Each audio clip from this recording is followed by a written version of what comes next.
This one got crunched. There we go. Sort of. Let me hope I turn the sound up.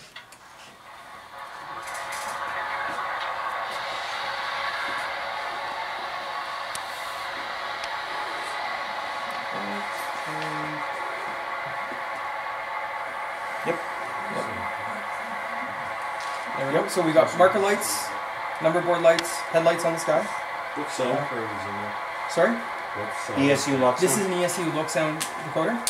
On top of that, our FB9s, F9Bs, we've used two large 1-inch round speakers with a baffle on them. Traditional way to do sound on a locomotive like this. Couldn't fit that in a GMD1 and had a good amount of weight in it. So what we've done is we found the same speakers that you, and anyone here have an iPhone? Yeah, same speakers that you have in an iPhone, right? If you have your iPhone set to broadcast, it sounds pretty good, right? That's the same speaker. It's a little bit different. The nice thing though is because it's so small, and it's got, I believe it's called a serpentine path for the sound to exit, so it helps make everything louder and improves the bass on a little speaker that's literally the size of a dime. It's got really good sound reproduction, and as I run this guy around, you can hear him.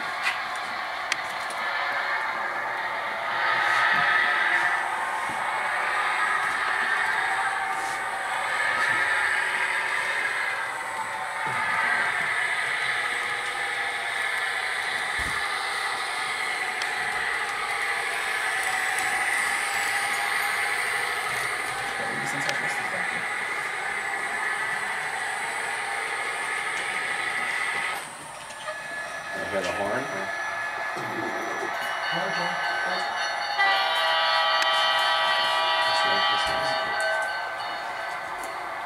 So that's our GMD1. I think the file has 4 different horns on them. 5 different horns. Neat story about the horns, and it's the same situation for the FPA4s. A friend of ours out in Ottawa owns, he's a bit of a, I guess the best term is a horn foamer. He has a collection of about 24 horns. He's got a 200-gallon air tank. He owns a big slice of property, doesn't have any neighbors that he has to worry about. So when we want that coupler okay? No. Yeah. That coupler is broken. There we go. You got it? When we need horn sounds, we call up John and go, John, we need K3H, we need an M3, we need whatever horn we need, he's probably got. So he goes into the back, grabs his horn, connects it up to his air tank, and fires it off for us and records it. And so the 5 horns that we have on the GMD1 and the FPA4, in some cases they're multiple copies of, say, a K3H horn, but they're all slightly different because they're all from different time frames. So you get little differences in them. And if I knew how to use the ESC Look Sound chip, I could pick those for you, and unfortunately I don't, so I apologize. But it's a neat little function that we've added to it. Okay, so this guy is... He's address 679. Yes, he is. So Dan, it's on the chip and it's mapped, or it needs to be mapped in? It's on the chip already. It's one of the C... So, yeah. If it you look at the manual... if you have the programmer. You don't even need the programmer, it's a CV value. Okay. Yeah, it's just a standard CV value. So I'll let Mike pick that up while I start up the FPA4. 115 sounds right, Joe? CV48 Nathan K5LA, 48-1 is the K3L, which is the default. CV48-2 is the Nathan M5, 48-3 is the Nathan P3, and I'm not going to go through the other 11 that are on there. There's that many. Oh, there we go. For those accessed through CV? Yeah. That's all through CV, yeah. And that's pre-programmed already? It's already stored on the chip for you. Is that the horn too? Yeah. There's like 11 or 12 there actually. Yeah. So here's our FPA4. Now, unfortunately I don't remember the volume settings, so I can't increase it, but... Yeah, we're just starting with the whole, getting to ESU chips. Okay, enough. Thank you. We're just starting to get into ESU chips, so unfortunately I don't have all the CDs and everything memorized. That'll eventually happen, but unfortunately for these presentations, I'm going to be apologizing a lot. But in the interim, here's the FPA form.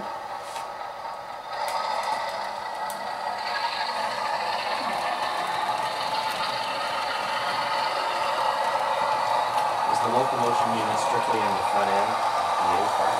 No, they're both powered. Both are powered. Both powered with sound. We are not making dummies anymore. So they're just, okay. We get two different noises now. Yeah. So when you're programming for 79 or whatever the number that is, it's activating both. Well, You have to consist- in this case, no. In this case, I've set up both of them to be the same number. Gotcha. Both. Gotcha. But what you would do is you would set each one as a different number and then consistent through your system. Would be the best way to do it. Why would you set them as different numbers? Well, because this way, because they're both right now set at 6, 7, 8, 9, Mix them up. I can only run them at 6, 7, 8, 9, right? If I wanted to take this locomotive away Oh, I see. and Yes. put it on another train, I wouldn't be able to do Mix so. and match the bead, say, to a Jeep 9. That's right. When you consistent though, what kind of problem do you have with the speed variation between the two, or are they the same because of For the speed match? In theory, they should all be speed matched. Unfortunately, in reality, because of the vagaries of mass production, there are going to be slight differences in them. The differences, however, are so slight that in the end of the day, it's not going to be a big deal. They'll all run together. And the other thing is, as they get broken in, and all the things like flash, grease, all that stuff gets sort of put into the places where it needs to go, or in the case of flash, dealt with and gone away with. They will then actually start to become equal in speed. So it's you don't have to worry about speed matching so much unless you start running locomotives, let's say our locomotives and someone else's. two different ships? That's right. Then you start to get into the tricky part of it. Now that said, there are all sorts of interesting ways to get around that. There is a freeware program called... Oh, someone help me out here. Are you guys familiar with JMRI? Dakota Pro? Dakota Pro, thank you. Yes, Dakota Pro, where it's got tables that allow you to match everything. It's not expensive. Well, the software is free, and the hardware is not expensive. I mean, you can get a device called a Sprog, which basically is a USB to track interface. Or you for get a 100 USB connector for your NCD. That's right. Or yeah, MRC has the same thing. Digitrax has the same thing. There's all sorts of different ways around it, but that is going to be the easiest way to match everything. Unless you want to go through, you have two different trains on the track and you start playing them with two different throttles. It can get a little bit finicky, but that's another way to do it. What decoder's in that one? This is in ES2 as well. All of our locomotives going forward Like, are going to be loc sound decoders. Sorry. You going in there? So here is. There's no sound card in that one at the moment. There's no sound chip in this There's one. no sound. You haven't got to record it yet. It does have all the lighting functions, however. So it's got a chip in it. Oh, it's got a chip? So I'm going to bring the locomotive over to Just hasn't there, got sound files. and that way it's pointing at you guys so you can see it. So you've all seen the LRC run now, right? You all signed the affidavit? It does exist. It does run. So I'm going to turn the headlights on first. It should be 0. 9 is the number boards, I believe. You got the number boards on there? Can someone see? Yep. 6 is the ditch lights. Yep. And the step lights are already on. They're automatically on as part of the power circuit. So unfortunately, like I said, because it's a little light, you can't really see them. But Definition of LRC is Light, rapid, and comfortable. or unless you're French, Yeah. in which case it's léger, rapide, et confortable. which in English is. Which exactly? Yes, Canadians in the '70s were very good at picking their acronyms to be bilingual. At Rapido, it actually means light, rapid, and coming. Dan, would you like to hear a story about LRC that happened in the area? So years and years ago, there's a gentleman now by the name of Ron Ward, and he was an operator and a foreman with CN, correct, Deb? Yes. He spent 3 nights on the St. Mary's or the Stratford sub because the LRC got stuck in a snowbank. So they threw in 2 Jeep 9s. I was gonna say, and they so got stuck. It's a snow shovel. Yeah, I was gonna say, with that nose, you couldn't go through it. So they got the plow stuck, and the LRC was still stuck, and they had to snowmobile everybody out of the passenger cars in the middle of St. Mary's, I think it was. At least it was the best because you got paid 3 days straight for 24 hours Oh, there we go. to live in the snowplow. FP9s. Have you guys all seen and heard these? No, put No? it on. All right, we'll put it on. My question is, do the new FD9s still have Sony chips or They're gonna be ESU as well. Everything we produce from here on out. Well, at least until we, there's a new winner and grand champion that wins it all. I hope this thing behaves itself. It didn't behave itself the other time, remember? There we go. Okay. So, belt. So this is with the 2 round speakers rather than the one little, what's it called speaker? iPhone speaker. And let's turn lights, pitch lights, and Generally?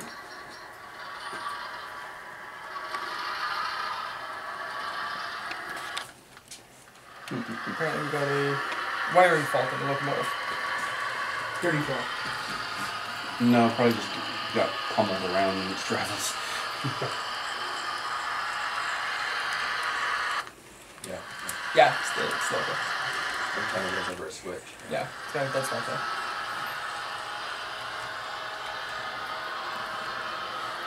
Is this how Jason's set? There's the chicken one. It is. Is that how Jason's set?